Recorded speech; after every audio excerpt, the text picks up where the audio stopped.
1973, Eastern Airlines Flight 318. A flight attendant is alone in the galley preparing meal service. Then she gets a terrifying shock. There was a face in the oven, and its lips were moving and wasn't making any noise. That was the beginning of how the ghost started to appear. It wasn't just any random ghost. The man she sees in the reflection is dead, victim of a horrifying crash into Florida's Everglades National Park. It's kind of like the Bermuda Triangle. It's the secrets that it holds.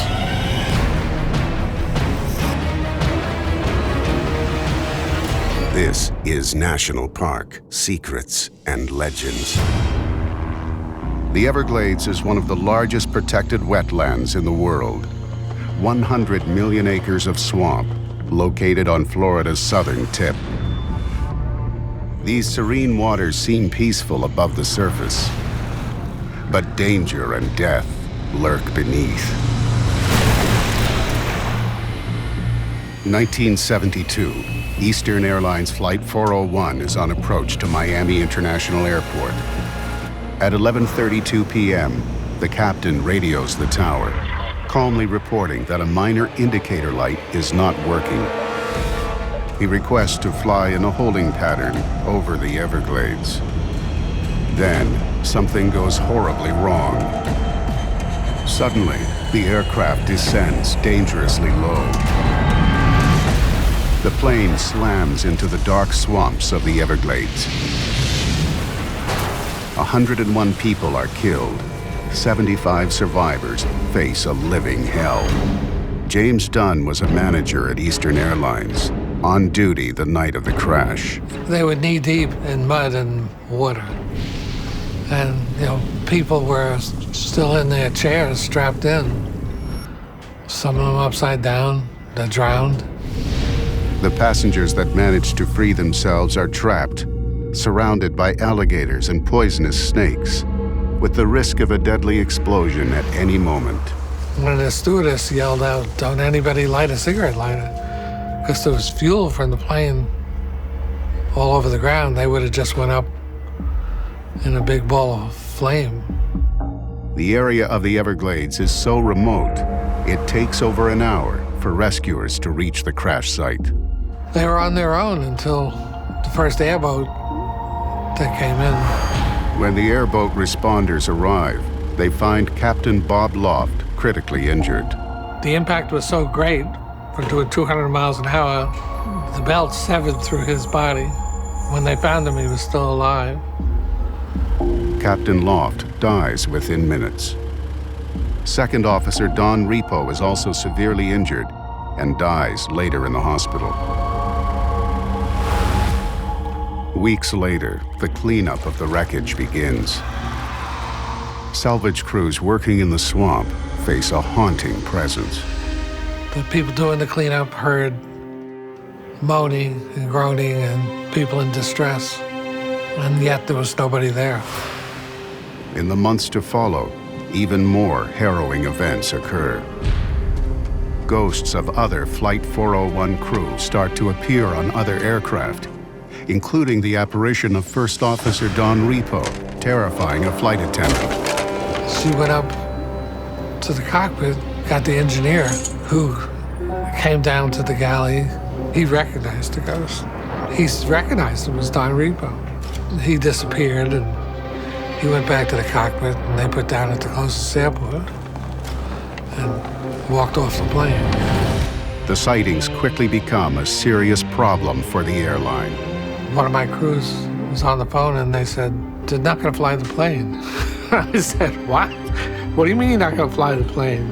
The reason for the ghost sightings remains a total mystery. Eastern Airlines, dogged by 20 sightings in only a few months, is forced to launch an investigation. And what they discover is shocking. It seemed that spare parts from the 1011 were used in other aircraft. As a cost-saving measure, Eastern Airlines salvaged parts from the Flight 401 crash site in the Everglades. They started putting parts on the aircraft, like cosmetic parts on the inside, from seats to ovens from the galleys, anything. Every single haunted plane reportedly had parts recovered from Flight 401. And as soon as we found that out, Easton decided to remove all of those parts. Remarkably, over time, the sightings on planes stop, but the hauntings don't end there. Highly unusual events continue in the Eastern Airlines warehouse, where the parts are now stored.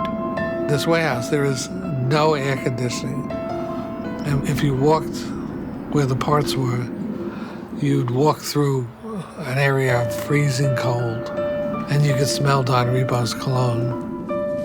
People were afraid because they would hear noises and some of them saw ghosts around the area.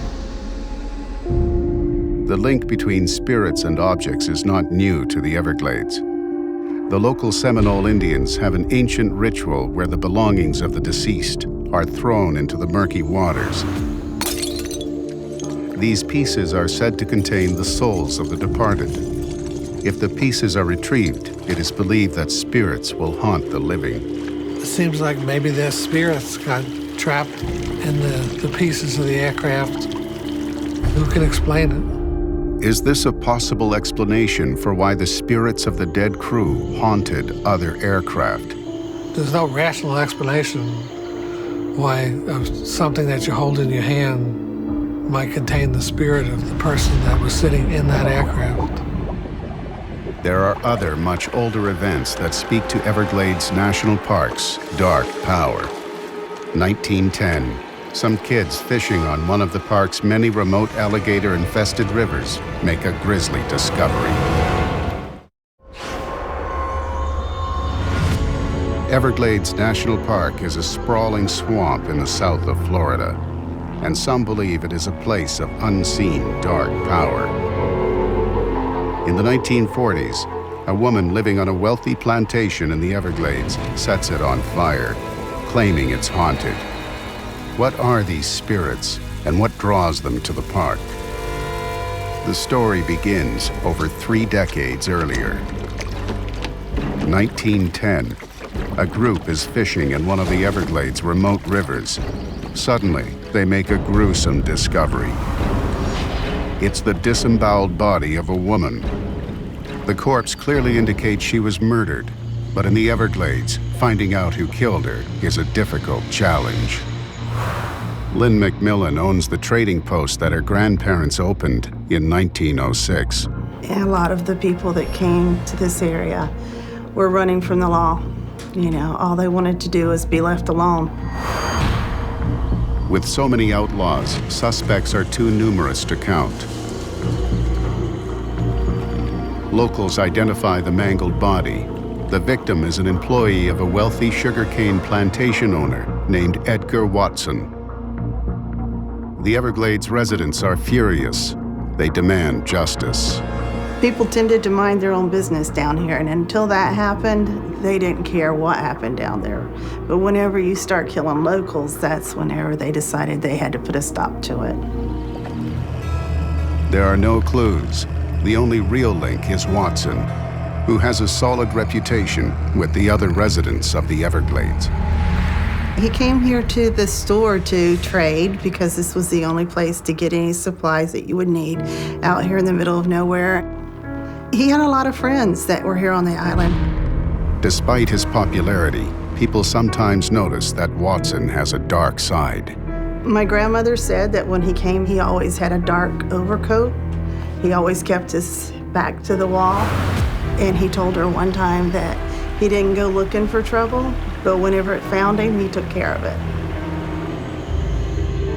Days after the discovery, a posse of locals decide to pay Watson a visit. Watson lives on a plantation located on a remote island. It's a long, dark voyage through the deadly swamp. Yes? Ma'am, we're looking for Edgar Watson. I'm sorry, he's not here. When they arrive, Watson and his family are not home. They walk around his sprawling property and notice several areas where the ground has been disturbed. Over here. Curious, the men begin to dig. Look at this, sir. Look what we found. Human remains of dozens of bodies are found throughout Watson's 35-acre property. There was quite a few bodies. I've heard that there's as many as 40. When confronted by the sheriff, Watson denies being the murderer, but says he knows who the killer is. They said that Leslie Cox the credit for doing it, and that was his foreman. So they told him that you brought him down here and it's your responsibility to take care of it because it was a lawless area. So he went back down to the Watson place and supposedly he shot Cox and Cox fell overboard. A week later, Watson returns to the trading post. He had the first motorboat in the area, and so you could hear it popping. So it gave the islanders a warning that he was coming. So they met here on the dock and waited for him. I need to talk to you about a man named Cox. He told them that he got rid of the problem, that he shot Cox, but he didn't have any proof, and they weren't happy with that. And so they questioned his integrity, and he didn't take that, lightly. So he pulled his gun.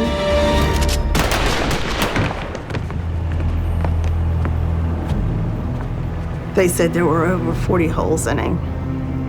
Then they buried him on Rabbit Key. In the weeks after Watson's death, the full scope of this gruesome killing spree is revealed.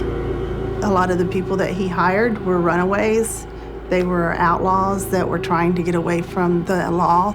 Over the years, it's alleged Watson killed dozens of his workers, hiring vagrants that no one notices when they go missing. They decided that they wanted to move on. That was whenever they ended up disappearing. No one knows how many bodies still rest in the swamp near Watson's place, but not much remains of his home. Today, Watson's house is a ruin. The plantation burnt down by the woman who claimed the place was haunted. Did the dark power of the Everglades overwhelm Edgar Watson? Is the swamp of the Everglades a gateway to evil? Another man's journey in the murky depths of the swamp reveals darkness almost impossible to imagine. It was pitch black night on an airboat roaring along, and the smell of the water was the smell of death. He said, "I can think of no better place to meet the devil than here."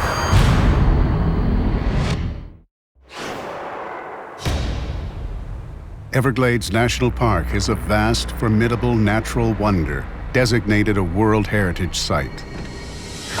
Some believe it's also the origin of a series of terrifying hauntings and has the power to turn a good man into a killer.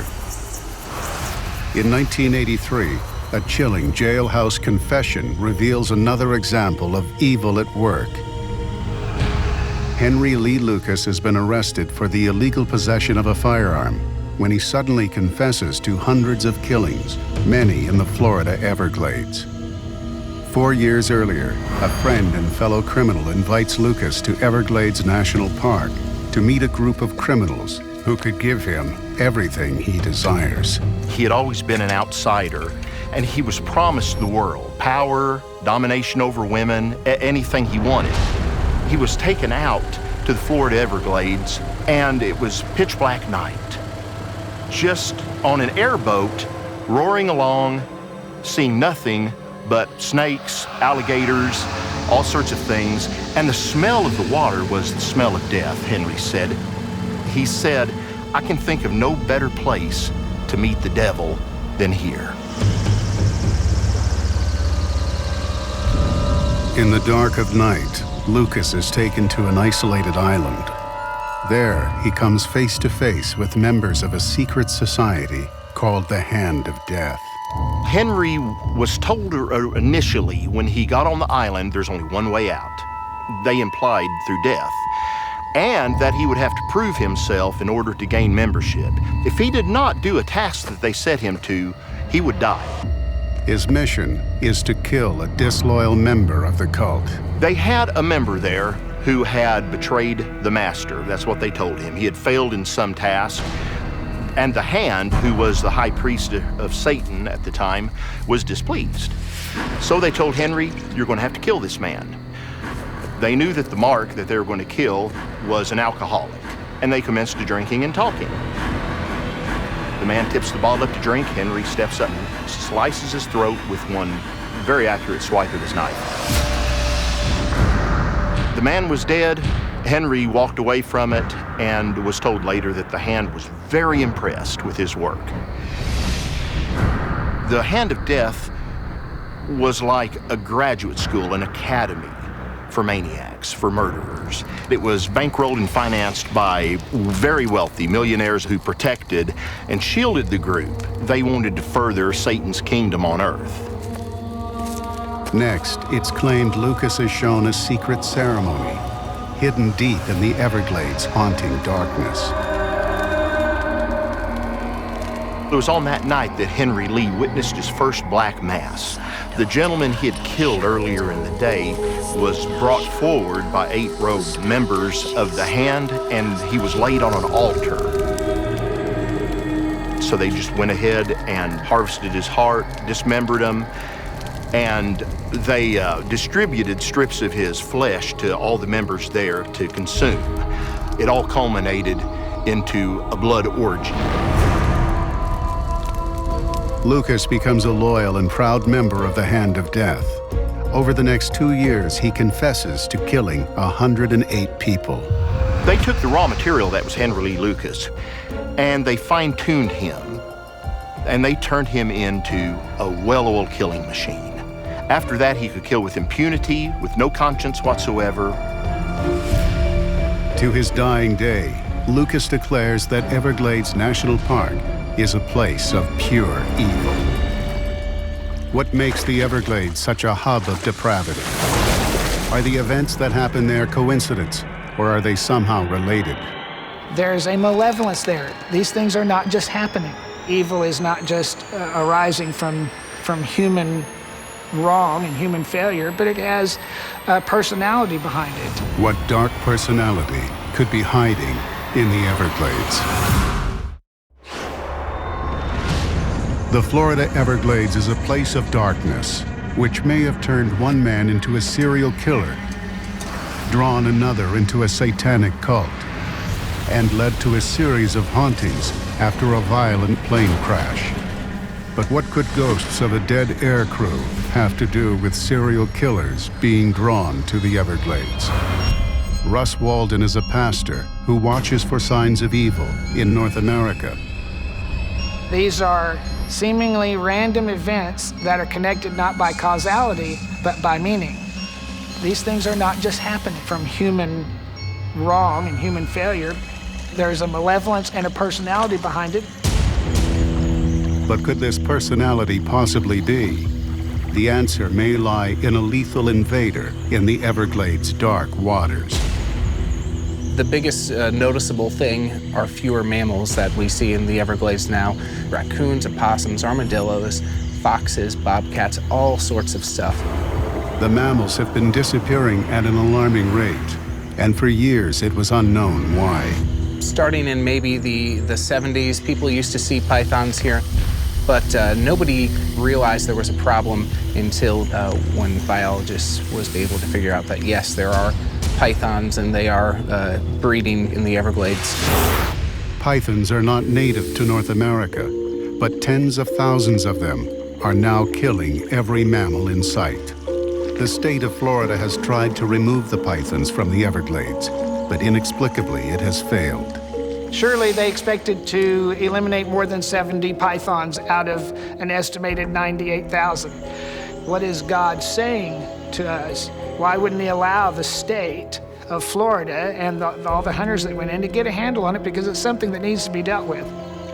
The python infestation coming to the forefront, it's God exposing the nature of satanic activity in the Everglades. The python is a biblical symbol of evil, which slowly squeezes its victim to death. A metaphor for how evil seeped into serial killers Lucas and Watson once in the Everglades. The spirit of Python shows up in the book of Acts, chapter 16, verse 16. The python is the personification of evil as it tries to derail the plan of God. Why would God not allow the pythons to be destroyed? Walden believes that the inability of the state to kill off the pythons is further evidence of their satanic origins. The mysteries of the Everglades are as vast as the park itself. One thing is certain, though. Its remote swamps may indeed be a refuge for an unseen, sinister power.